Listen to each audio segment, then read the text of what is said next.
एक शख्स संत रामपाल के नाम से है और मजहब के एतबार से उसको क्या मालूमात होगी, लेकिन आप अंदाजा लगाएं कि इस शख्स ने जो है दावा कर दिया था कि मुसलमान नहीं समझे ज्ञान कुरान। इस नाम से इस बंदे ने हिंदी तर्जुमा कुरान मजीद का लिखा। अब इसका ऑडियो तर्जुमा यूट्यूब के ऊपर भी वायरल किया जा रहा है और अल्लाह हिफाजत फरमाए बाद लोगों से देखने में यहां तक आया कि लोग व्हाट्सएप स्टेटस के ऊपर इसका एडवर्टाइजमेंट कर रहे हैं और इसका जो ऑडियो टेप है ना यूट्यूब से निकाल निकाल करके व्हाट्सएप स्टेटस के ऊपर उसका थोड़ा थोड़ा स्टेटस के तौर पर लगा रहा है, रील के तौर पर लगा रहा है, ना मालूम होने की बिना पर, ना वाकफियत की बिना पर। लिहाजा जरूरत इस बात की है कि इस फितरे को पहचाने। इस बंदे ने जो है ना ये दावा कर दिया कि आज तक मुसलमान कुरान को समझे ही नहीं, मतलब 1400 साल हो गए आज तक मुसलमान कुरान को नहीं समझा। कौन समझा? ये समझा, ये उमर कैद का पापी, ये कुरान मजीद को समझा और इसने कुरान मजीद का तर्जुमा कर दिया। अब सुनने में यहां तक आया है कि इसका उर्दू तर्जुमा भी जो है वो किया जा रहा है, यानी उर्दू में ट्रांसलेट किया जा रहा है। फिलहाल तो ये उर्दू के अलावा हिंदी के अंदर मौजूद है और यूट्यूब के ऊपर भी इसका तर्जुमा किया जा रहा है। सतगुरुदेव की जय। जय श्री आदिराम अल्लाह कबीर। ये जो किताब सतगुरु रामपाल जी महाराज जी ने लिखी है, मुसलमान नहीं समझे ज्ञान कुरान, सभी मुसलमान भाइयों को पढ़ना चाहिए। ये बहुत ही अनमोल किताब है। ये बाखबर संत रामपाल जी महाराज जी द्वारा लिखी गई है। इस किताब के अंदर कंप्लीट इल्म है। ब्रह्मांड में दो ताकतें हैं, एक नकारात्मक शक्ति, एक सकारात्मक शक्ति। नकारात्मक शक्ति जो है वो शैतान है और जो सकारात्मक शक्ति है वो अल्लाह है, परमात्मा है। जो कुरान शरीफ का ज्ञान दे रहे हैं वो शैतान दे रहे हैं। आपकी भाषा में ही साबित करके दिखा देंगे। मैंने कहा ओम कौन है? बहुत से लोगों ने कहा कि वो एक हवा है जिनका कोई रूप नहीं है, कोई रंग नहीं है, वो दुनिया में हर जगह है, हवा हर जगह है। उन्होंने आसमान बनाया, उन्होंने जमीन। मैंने कहा कि अरे बाबा, इन्हीं को तो हम अल्लाह कहते हैं, इन्हीं को तो तुम ईश्वर कहते हो, इसी को तो हम अल्लाह कहते हैं। फारसी बोलने वाले खुदा कहते हैं, अंग्रेजी बोलने वाले गॉड कहते हैं। इसका मतलब यह है कि मनु एक अल्लाह, मनु यानी आदम, एक ओम यानी एक अल्लाह को पूजते थे। अभी आपने देखा जो ये मुसलमान धर्म के धर्मगुरु ने बताया कि ओम ही अल्लाह है, यानी ओम ही अल्लाह है। ये ओम ही काल है और यही शैतान है। गीता में आपको प्रमाणित करके दिखाएंगे। देखिए, अगर हमें भगवान को, अल्लाह को पहचानना है तो हमें धर्म मजहब की दीवारें गिरानी होगी। अगर कोई गाड़ी बनती है तो जो टायर है कोई हिंदू बनाता है, जो सीट कवर है कोई सिख बनाता है, कोई इंजन है कोई मुसलमान बनाता है। जब जाके वो सभी के समर्थ सहयोग से एक गाड़ी बनती है और उस गाड़ी को खरीद कर हम लाते हैं, तो उस गाड़ी को कोई मुसलमान भाई भी खरीद कर चला सकता है, हिंदू भी चला सकता है, सभी चला सकता है, लेकिन उसको बनाने में सहयोग सबका लगता है। तो ये अल्लाह अकबर की गाड़ी जो है, ये सभी शास्त्र मिलकर, गीता, कुरान शरीफ, बाइबल, गुरु ग्रंथ साहिब, सभी शास्त्र मिलकर सिद्ध करेंगे कि वो एक अल्लाह, एक परमात्मा कौन है। तो अभी हम सिद्ध करते हैं, जो ओम है ये अल्लाह है, यही शैतान है, यही काल है। गीता के अध्याय 8 के श्लोक 13 में लिखा हुआ है कि जो गीता ज्ञान दाता है, जो गीता बोल रहा है, जो ब्रह्म है, ये कह रहा है कि मेरा ओम मंत्र है। मेरा जो सुमन करने का क्या है? ओम मंत्र है।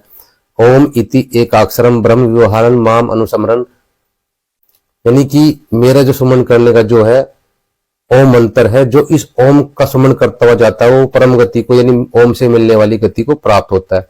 और अध्याय 11 के श्लोक 32 में ये कहता है, अर्जुन मैं तो काल हूं। अध्याय 11 के 31 श्लोक में अर्जुन पूछता है कि आप कौन हो? कृपया मुझे बताइए, आप जो विराट रूप दिखा रखा है, आप कौन हो? क्योंकि जब इसने विराट रूप दिखाया था तो इसका बहुत भयानक विराट रूप था, सबको ये खा रहा था, सब इसके मुंह में जा रहे थे। तो ये अर्जुन कहता है कि हे भगवान, आप तो देवताओं को भी खा रहे हो, आप तो ऋषियों को भी खा रहे हो, आप तो जो आपकी पूजा कर रहा है, आपके सामने हाथ जोड़ कर, आप तो उनको भी खा रहे हो, आप कौन हो? तो ये कहता है अध्याय 11 के 32 श्लोक में गीता ज्ञानदाता ये ओम कहता है कि अर्जुन मैं शैतान हूं या मैं काल हूं और सबको मारने के लिए प्रकट हुआ हूं।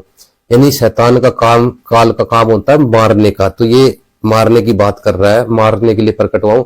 जबकि जो अल्लाह अकबर है वो रहमान है, वो दयालु है, वो कभी किसी को मारता नहीं है, वो दयालु है, अक्षमा करने वाला है, वो कभी मारता नहीं है। अल्लाह अकबर। तो उस अल्लाह अकबर की सही जानकारी, रियल जानकारी मुसलमान नहीं समझे ज्ञान कुरान पुस्तक के अंदर है। इसको हर मुसलमान भाई को पढ़ना चाहिए ताकि आप अल्लाह अकबर की, अल्लाह कबीर की भक्ति इबादत कर सको सही, और रियल जन्नत जो है सतलोक अमरलोक वहां पर जा सको। और जो है ये जो शैतान है, काल है, गीता और कुरान शरीफ के अंदर जो है दो तरह का ज्ञान है। जैसे दूध होता है, दूध के अंदर पानी भी होता है, पानी भी होता है, ठीक है। इसी तरह गीता जो है और कुरान शरीफ है, इनके अंदर जो शैतान का ज्ञान है वो है पानी, जो अल्लाह का ज्ञान है यानी परमात्मा ज्ञान है वो है दूध।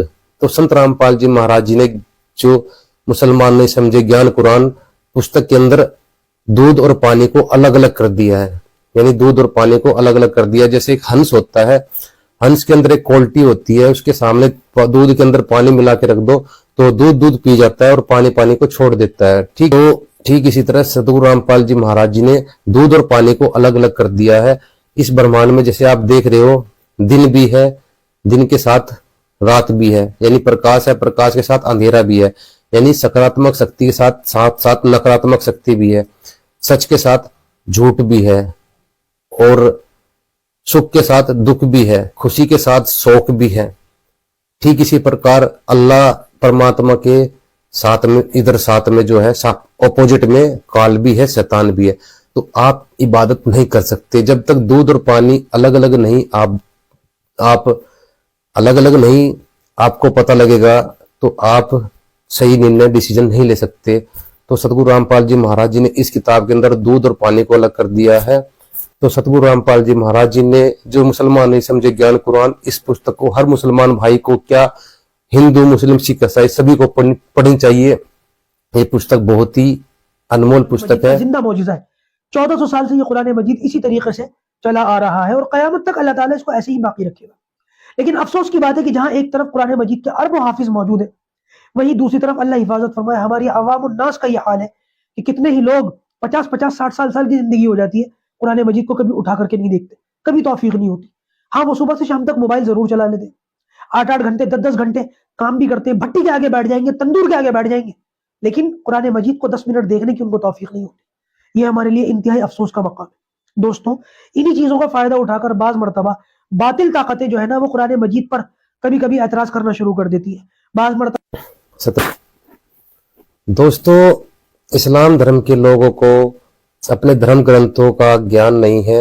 वहां की जो गांव की जो आवाम है, गांव के जो लोग हैं, अगर उनमें से आप 10 लोगों को पकड़ोगे और उनसे पूछोगे कि आपकी जो अजान होती है इसका मतलब क्या होता है, जैसे अल्लाहु अकबर अल्लाह, मोहम्मद रसूल अल्लाह, इसका अर्थ भी 10 में से शायद 2 ही मुसलमान भाई बता पाएंगे, 8 नहीं बता पाएंगे। क्योंकि मुसलमान धर्म के जो लोग हैं अपने काम धंधे में लगे रहते हैं, उनको अपने किताबों के इल्म से कोई लेना देना नहीं है। वो केवल इन मुल्ला काजी जो है हाफिज होते हैं, इनके ऊपर डिपेंड रहते हैं, वो इनके ऊपर डिपेंड रहते हैं। और जबकि इनकी जो ये अजान होती है अल्लाहु अकबर अल्लाह, मोहम्मद रसूल अल्लाह, इसका ट्रांसलेट होता है अल्लाह जो है वो अकबर यानी कबीर है। कबीर को का बिगड़ा हुआ अर्थ अकबर बना दिया इन्होंने। तो इसका अर्थ होता है, हजरत मोहम्मद जी कह रहे हैं जो कबीर है वो अल्लाह है और मैं उस अल्लाह का रसूल हूं, इसका ट्रांसलेट ये है।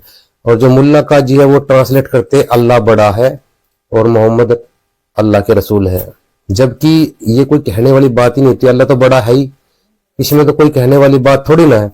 अब कोई बच्चा चिल्लाता हो फिरे कि भाई मैं तो छोटा हूं और मेरा बाप बड़ा है, मैं छोटा हूं मेरा बाप बड़ा है। हे मंद बुद्धि इंसान, इसमें चिल्लाने की कौन सी बात है। तेरा बाप तो जिसने तुझे पैदा किया है वो तो बड़ा ही होगा और तेरे छोटा थोड़ी होगा। तो जिसने सारी सृष्टि बनाई, सारी दुनिया बनाई, जिसने सारा जहान बनाया, धरती आसमान को बनाया, तो वो बड़ा ही होगा भाई और छोटा होगा। तो इसमें चिल्लाने की कौन सी बात है, अल्लाह बड़ा है, अल्लाह बड़ा है, अल्लाह बड़ा है।